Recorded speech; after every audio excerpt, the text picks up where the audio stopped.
자, 오늘 테슬라는 호주 멜버른과 프랑스 파리에서 자율주행 테스트를 하는 모습을 공개해 모두를 깜짝 놀라게 만들었습니다. 자, 호주와 프랑스에서 진행된 FSD 테스트가 의미하는 로보택시의 미래가 어떤 것인지 알아보려고 하고요. 또 보링 컴퍼니의 혁신적인 지핏 기술이 바꿀 미래의 도시의 모습과 또 치폴레와의 재미있는 상상까지 테슬라가 만들어갈 미래와 그 경제적 의미를 함께 알아보겠습니다. 자, 구독과 좋아요 버튼 눌러주시고요. 바로 시작할게요.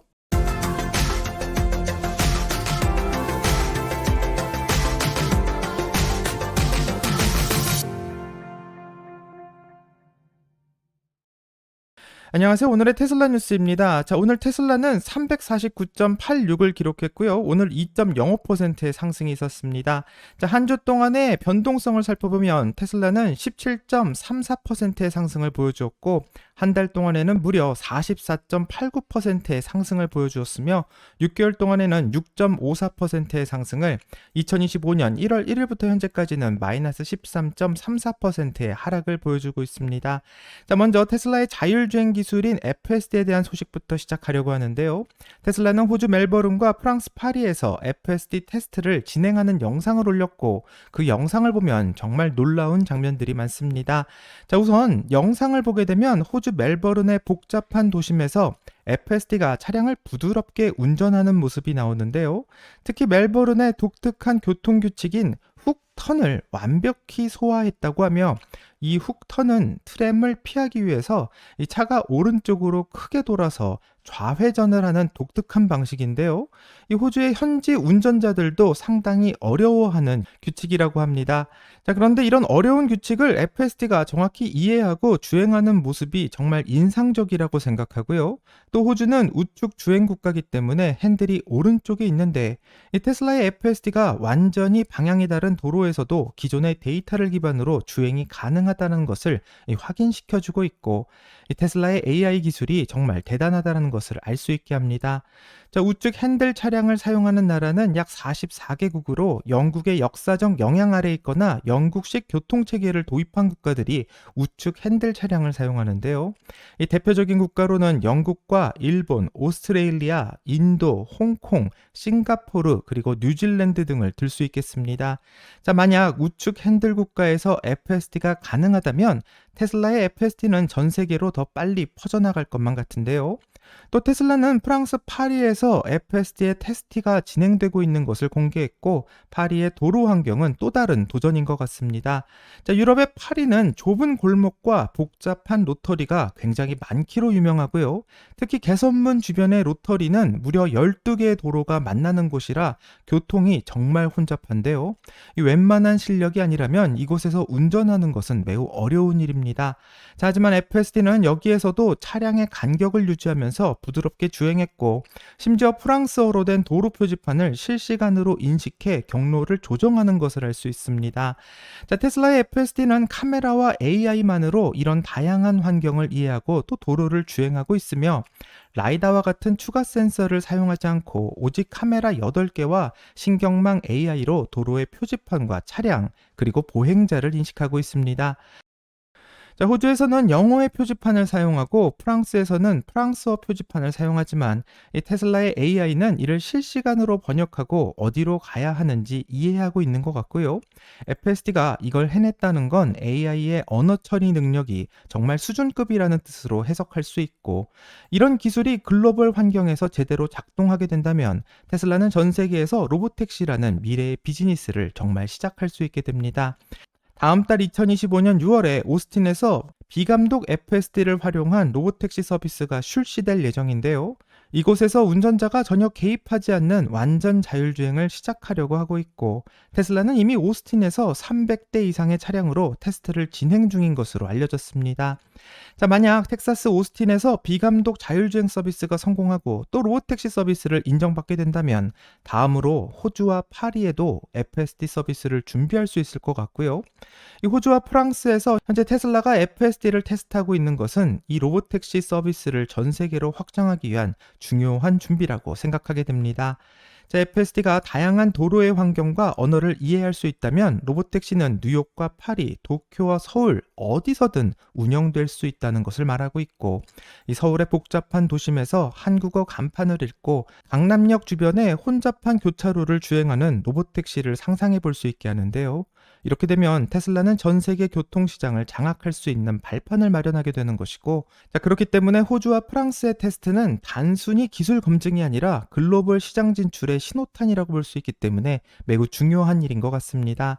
자, 글로벌 컨설팅 회사인 맥킨지의 예측에 따르면 2030년까지 로보택시 시장은 1조 달러, 우리나라 돈으로 약 1,300조 원의 규모로 성장할 것을 예상하고 있고요. 테슬라가 이 시장을 선점하게 된다면 우버나 리프트 같은 기존의 업체들을 제치고 새로운 교통의 중심이 될 수도 있습니다. 자, 우버의 경우 운전자의 인건비가 전체 운영비의 60% 정도를 차지하고 있는데, 로보택시는 이 비용을 0으로 만들 수 있기 때문에 테슬라에게 엄청난 수익을 가져다 줄 것으로 예상되고요.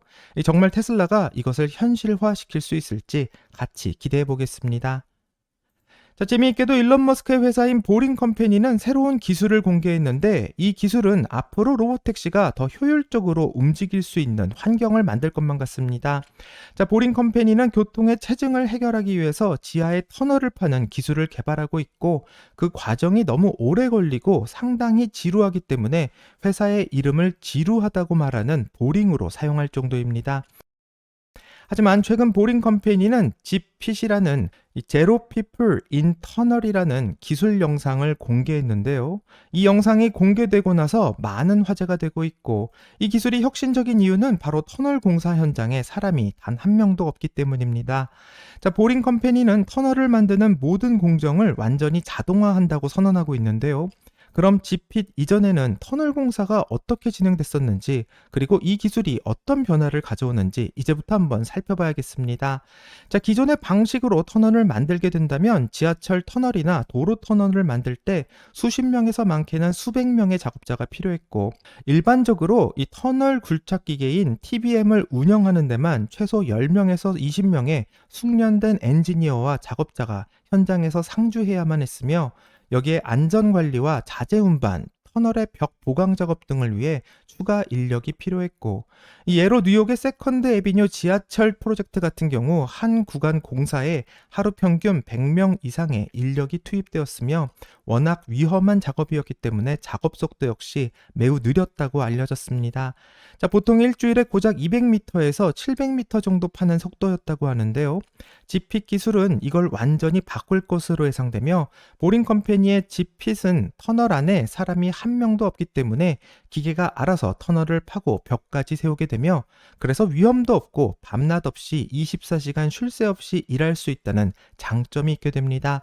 자, 보링 컴퍼니의 프로 기계는 일주일에 1.6km 정도를 팔 수 있다고 하는데요. 예전에 비해서 4배에서 8배 정도 빠른 속도긴 하지만, 여기에 지핏 기술이 사용되게 된다면 더 이점이 생기게 되며, 가장 중요한 건 터널 공사 비용의 절반 가까이가 사람의 인건비였는데, 지핏 기술은 사람이 없이 일을 하니까 거의 돈이 안 들어가게 되고, 예전에 1km 파는데 인건비만 수십억 원이 들었다면 이 기술로 인해 20에서 30%의 비용이 감소될 예정이라 합니다. 자, 이 기술이 테슬라 로보택시랑 만나게 되면 지핏으로 빠르고 싸게 터널을 만든 공간 안에 테슬라의 자율주행 택시가 달릴 수 있을 것 같은데요. 지상은 사람들이 걷는 공간으로 사용하고 지하는 로보택시 전용 터널로 사용한다면 도시 공간도 훨씬 알차게 쓸 수 있게 되는데, 이런 이야기를 하면 정말 말도 안 된다면서 비웃을 수 있지만, 이미 라스베가스에서는 이런 터널을 사용하고 있는 상황이고, 2025년 여름이 된다면 텍사스에서도 새로운 터널이 생길 예정입니다. 자, 마지막으로 테슬라 이사회에서는 잭 할튼이라는 새로운 인물이 합류한다는 소식이 나오고 있는데요. 이분은 치폴레 그릴에서 20년 넘게 일하며 회사를 500개의 매장에서 3,700개의 매장으로 키운 장본인으로 알려져 있습니다. 자, 치폴레에서 재무 및 전략 책임자로서 회사를 글로벌 브랜드로 키웠고, 20년간 안정적인 수익과 지속 가능한 성장을 이끈 경험을 바탕으로 테슬라 이사회에 합류하게 되었는데요. 이분의 경험이 테슬라의 미래 성장에도 앞으로 큰 도움이 되면 좋겠습니다. 자, 조금 더 재미있는 상상을 더해보면 잭 할툰이 이사회에 합류하면서 치폴레와 테슬라가 어떤 시너지를 낼 수 있을지 한번 생각해 볼 수 있는데, 이 치폴레 매장 주차장에 테슬라 슈퍼차저를 설치한다면 치폴레에서 브리또를 먹는 20분 동안 차를 충전할 수 있게 되고요. 그렇기 때문에 이분의 테슬라 이사회 합류가 치폴레와 테슬라의 협업의 첫걸음이 될지도 모르기 때문에 살짝 기대를 좀 해보겠습니다. 자, 정리하면 오늘은 테슬라의 FSD 글로벌 테스트와 로보택시, 그리고 보링 컴퍼니의 지핏 기술, 그리고 치폴레까지 이 재미있는 상상을 한번 해봤는데요. 이 테슬라의 FSD와 보링 컴퍼니의 기술을 보면 일정한 방향이 보이는데, 그것은 바로 불필요한 부분은 없앤다는 것이고, 일론 머스크가 강조하고 있는 중요한 철학 같습니다. 자, 그럼 일론 머스크의 이야기를 같이 한번 들어보겠습니다. 가장 좋은 부품은 없는 부품입니다. 최고의 공정은 필요 없는 공정이에요. 무게도 없고 비용도 들지 않고 고장날 일도 없죠. 너무 당연하지만 가장 좋은 부품은 없는 겁니다. 제가 스페이스X에서 디자인 회의를 할 때 가장 인상 깊은 순간은 뭔지 아세요? 뭘 없애는지를 이야기할 때입니다. 설계를 없애는 게 최고죠. 그냥 과감하게 지우세요. 그게 진짜 최고의 결정입니다. 자, 영상을 다 봤는데 일론 머스크는 최고의 파트는 파트가 없는 것이라고 말하고 있으며, 시스템에서 불필요한 부분을 제거하는 게 최고의 혁신이라고 강조합니다. 자, 테슬라의 로보택시는 운전자가 없는 기술이고요. 또 보링 컴퍼니의 지핏 기술은 바로 사람이 없는 공사입니다. 자, 이 두 기술이 합쳐지면 자동화된 교통 시스템이 만들어지는 것이며, 로보택시는 인건비 없이 운영되고 지핏은 터널 공사 비용을 획기적으로 낮추기 때문에 이 기술들이 도시의 교통을 혁신하게 되면 이전에는 본 적이 없는 새로운 도시를 만들 수 있을 것 같습니다. 자, 교통체증이 없는 도시, 깨끗한 공기, 그리고 효율적인 이동이 가능한 도시를 만들어낸다면 이것을 가능하게 만든 회사의 경제적 가치는 얼마가 될지가 궁금하고요. 앞으로 테슬라가 만들어갈 미래 같이 한번 기대해 보겠습니다. 여기까지가 오늘의 테슬라 뉴스고요. 오늘 영상이 도움이 되셨다면 구독과 좋아요, 그리고 알람 설정 부탁드립니다. 한 주 동안 정말 수고하셨고요. 즐거운 주말 되세요. 감사합니다.